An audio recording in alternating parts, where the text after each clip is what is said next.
Hey Warriors, it's me, Linda B. Welcome back to my channel. So today I wanted to give you all some more information on the mayor of Dolton and supervisor of Thornton Township, Tiffany Henyard. You know, she's been in the news a lot over the past month or so, past few months, really. She's been in the news a lot because of corruption, misappropriation of funds, all sorts of things that seem unethical. But before we get into it, I want to remind you all to like, comment, share, subscribe to my channel. Remember to watch the video all the way to the very end. I do appreciate you joining me here today. So without further ado, let's get into it. To get this, I've been a reporter for 15 years. East Coast, West Coast. I have worked in a lot of communities, big communities, small communities. I even covered farming, but I have never, ever, you hear me, covered a community like Dolton. But I know a lot about Dolton. I grew up around that area. I grew up 4 miles away in Harvey, all 9 of us. So I am very familiar with that small suburb. What do they have? About 20,000 people who live there. Median income is around 50,000. That's according to Wikipedia. It's a small community. Bedroom community. You got a lot of people who've lived there for decades, 30, 40 years, and now they're retired, probably raising their grandkids. You got police officers, teachers, nurses, it's a hardworking community. You know, we're not the North Shore. It's not Kenilworth. It's a small community with people who care. I have been there a lot, and every time I come there, people are always coming up to me, and they know my name. A lot of times I go out, people don't know my name. They think I'm the other Black girl. But they come up to me and they're like, oh my gosh, thank you, Regina. Thank you for being here. Thank you for caring. Thank you for coming out here and caring about what is happening here in Dolton. And you know who's at the center of a lot of their frustrations? Tiffany Henyard, the mayor, or super mayor, as she calls herself. If you look around the community, you will see her billboards everywhere. She wants you to know that she is the mayor of this community. We got it. She's the mayor. So before she was mayor, Tiffany was a trustee, and right now she's on year 3 of a 4-year term. In 2022, she was also appointed Thornton Township supervisor, so she's got a lot of power in the south suburbs. She got a lot of power, but she's also got a lot of investigations, lawsuits from former employees, business owners. A lot of allegations are being made against her. A lot of people want to know about the spending in the community. A lot of the trustees said they have been asking for documents, a lot of residents, but they said they're getting nowhere. Their questions regarding spending are not being answered. That is because she is misappropriating funds, allegedly. She's allegedly used money for her makeup, personal security detail. She's getting people as part of her, group that are convicted. Her code enforcement officer was convicted of, you know, messing with minors. I mean, that's crazy. This woman has associated herself with criminals, seemingly, allegedly, and she herself has a history of getting in trouble with the law.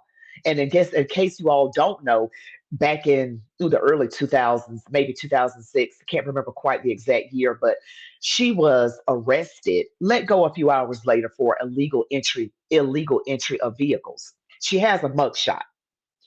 So this is someone that they voted in. And of course, you know what party she belongs to. She's a demon rat.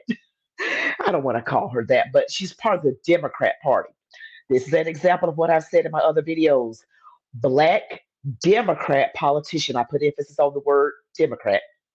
Not all Democrats are bad, but I'm talking about the Black Democrat politicians specifically that are used by the Democrat Party over predominantly Black cities. And you see it in other cities like Detroit, Chicago, Memphis, St. Louis, Atlanta. There's a high amount of corruption, and they're led by Democrats, Black Democrats. And Black people still think if I vote for another person, it'll be better. But you're voting in the same party. The party is the problem, not it's the individual, yes, but it's also the party. So you're not going to get anything different because you vote for another Democrat. They're smooth talkers, but they don't do anything. They know what to say, but they don't do anything to help the community. It's repetitive. They may do something like a little something, but nothing that really makes a lasting impact. It's got to be frustrating. When this is the community you live in, you just want these questions answered. You want to know what money is being spent, where, how much, when, how often. Some of the trustees also say that some of the bills just aren't getting paid. The trustees also tried to pass a resolution recently to call for the Attorney General's office, the FBI, other law enforcement authorities to come in and investigate.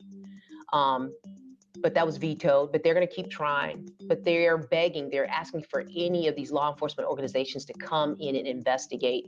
Residents, too. Some of the residents say they have wrote letters to different authorities, but they have not been answered. But these folks are trying. They're trying to get some oversight in their community. These 4 trustees also recently appointed former federal prosecutor Lori Lightfoot. She was the former mayor of Chicago. These 4 trustees appointed her as a special investigator to look into what's happening in Dolton and also to look into what allegedly happened before and after a business trip taken to Las Vegas last May. So on that business trip, Mayor Henyard, 2 village trustees, some other representatives from Thornton Township, and also the mayor's assistant. Well, the mayor and now trustee Andrew Holmes are the focus of a civil lawsuit based on what happened before and after that trip. And trustee Andrew Holmes is also a well-known community activist in Chicago suburbs. When there's a shooting, he is often there with families. He's trying to get help for them, trying to get suspects to come forward, try to get, he puts out reward information. He walks the street, trying to get information when there's a shooting. He's always there. A lot of people know who he is. If there's a shooting, Andrew Holmes is there. But he's also a trustee for the village of Dolton. Well, this lawsuit that was filed by the mayor's former assistant accuses Mayor Henyard of retaliation, and it accuses trustee Holmes of assault. NBC5, what we're doing is we know the woman, the former assistant. We know her name, but we're choosing not to say her name at this point. According to her lawsuit, though, after dinner, she went out with trustee Holmes, and she said she felt lightheaded. They've been drinking, she says, and she felt lightheaded, like she was going to pass out. And she says the only thing she remembers after that point is waking up in his bed, not feeling like herself, feeling uncomfortable and not sure how she got there. Also in the lawsuit is a phone conversation allegedly that happened between trustee Holmes and Officer Byron Miles, who was part of Mayor Tiffany Henyard's security detail.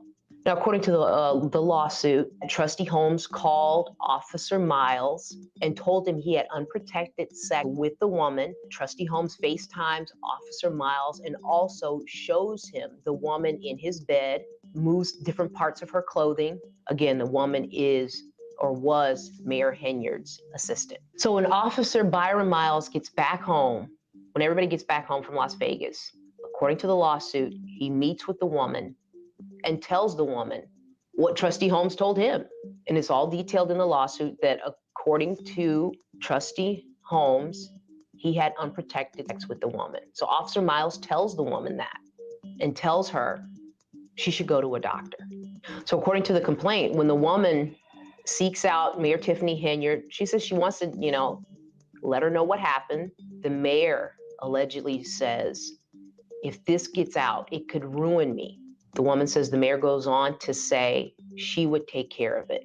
Well, the woman says she was eventually let go, put on medical leave, she says, without her permission, and then eventually she lost her job. So what happened? Yes, she would take care of it all right. She took care of it. Her idea of taking care of it was terminating the woman. So now she no longer has a job there. Maybe that's a blessing in disguise, but maybe she doesn't want to be involved in all that chaos that's going there anyway. Maybe God has somewhere else for her to go. The complainant, I mean. This is, and that man, Andrew Holmes, really? You all out in the community doing all this stuff, making your face very visual, and then you're going to allegedly do this and then tell someone, an officer, is this real? Is this really happening? And then shows the woman. That doesn't make sense to me. Why would, I mean, of course, I know this happens to people a lot, these sexual assaults, but I'm talking about the fact that you would call an officer, tell him, and then show the woman. Allegedly, he drugged her. Ah, it's wow. What else is going to come out of this office? Happens to Officer Byron Miles? Well, he says he's taken off the mayor's security detail and then faced retaliation. He's still a police officer, but says, according to the complaint, he still faces retaliation. Why? Because he said he came forward with what he knew allegedly happened on this trip in Vegas. But you got to ask yourself, could Officer Miles have done more? He's a police officer, right? A sworn officer of the law. Could he have arrested Trustee Holmes? This is what he told me in several phone conversations when I asked him. I said, why didn't you arrest Andrew at the moment? He says, I'm a rookie cop. People think Andrew, Trustee Holmes, has this power. He says, I see him on TV. He's always at these crime scenes. He's with people in Chicago in the suburbs. So I asked Officer Miles, I said, are you telling me you're afraid of the power he has? He's like, I don't know. So according to the lawsuit, Officer Miles and the mayor's former assistant, here's what they want. They want back pay, they want front pay, and they want all the attorney's fees paid for. So they also have filed complaints with the Illinois Department of Human Rights, which is investigating as well. So you've got the civil lawsuit filed by Officer Miles and the mayor's former assistant, and you also have the Illinois Department of Human Rights investigating as well. So what is the Village saying about all this? Well, the Village says they conducted a thorough investigation with a third-party company or investigator. The Village also says the mayor's former assistant, Officer Byron Miles, refused to cooperate with this investigation. And finally, the Village says these are nothing more than two disgruntled employees trying to make off with taxpayers' hard-earned money. So I reached out to Trustee Jason House and I said, hey, what do you know about this third-party investigation into what happened before and after that trip in Vegas? He said that's news to him and other trustees. He said that they knew nothing about this investigation. Nothing about it. That's what he's saying. That's what he told me. And that's why Jason House and 3 other trustees voted to appoint former Chicago Mayor Lori Lightfoot to look into what happened on that trip to Vegas, what happened after, and other allegations of misuse of funds directed toward Mayor Tiffany Henyard. I also have to mention that, what happened in Vegas, of course, we tried to get a police report. We have FOIA'd South Holland Police, we FOIA'd Vegas Police.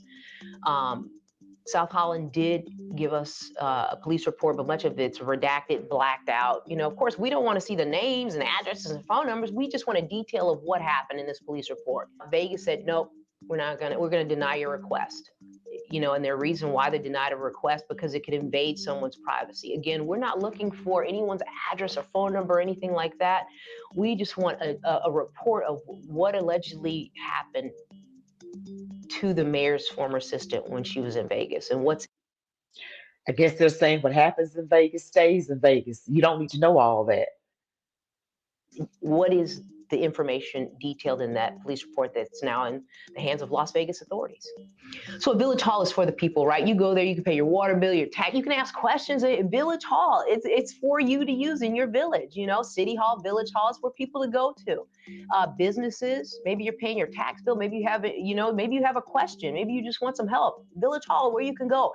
Not in Dolton, it's off limits. Much of it is. And residents want to know why. So there's a little area in the front of Village Hall now. I mean, it's got to be, 6 by 12, 6 by 6, just so small, 2 or 3 chairs in there, 2 or 3 people, that's all that's allowed in there.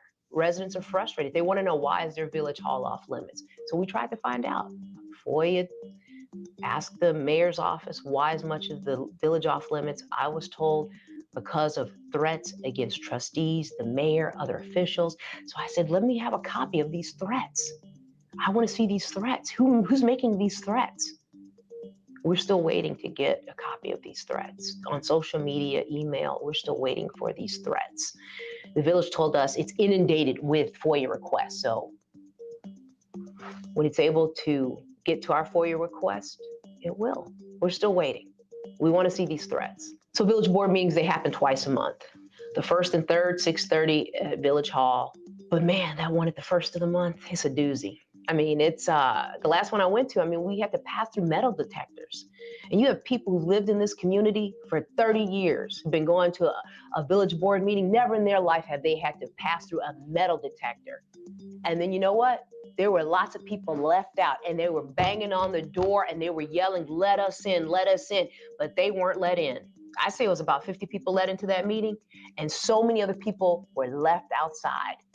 And then the police chief, he threatens everyone. He says, if you clap, if you speak out, we're going to stop this meeting. I covered a lot of meetings. You can't speak out, you can't clap. That's the way it goes down in Dolton. This town is really being ran into the ground. It's already in the ground. People can't clap, they can't do anything. That's so controlling. And then they can't get into the town hall. They didn't even bring these so called threats. They didn't email them or send them to this reporter. There weren't any threats. These people just, oh, I'm praying. I'll pray for those people. It doesn't even affect me personally because I live in Georgia, but this whole thing is a mess. And I don't understand why the trustees, one of them being Jason House, why they would hire Lori Lightfoot. She was a bad mayor herself. I mean, maybe there's something about her that I don't know. No one knows everything, but she has a terrible record as mayor herself. You know, things were bad under her in Chicago, and but this is who they bring in, and I just have to wonder why Lori Lightfoot? Why not someone else? Gosh, why her? So the meeting ends up getting shut down anyway because trustee Jason House, he says the meeting can't go on because there's not enough room for everybody according to the Open Meetings Act. And so trustee Jason House, 3 other trustees, they get up and they leave that meeting. And I talked to him after. I said, Jason, why'd you leave? Trustee, why'd you leave? He said, because we have to let people in. This is their community. They have to be able to come in to the village board meeting. We have to make accommodations for them. This story, Dolton, it's got so many twists, so many turns. Really, I want to do a story every week in Dolton. I want to be there every day. These stories need to be told. They deserve to be told. This community deserves some answers. And I just didn't drop in. I'm from the south suburbs. I grew up 4 miles away. I have family still in the south suburbs. They deserve to have their community covered. They deserve some answers, and we're going to be there every step of the way.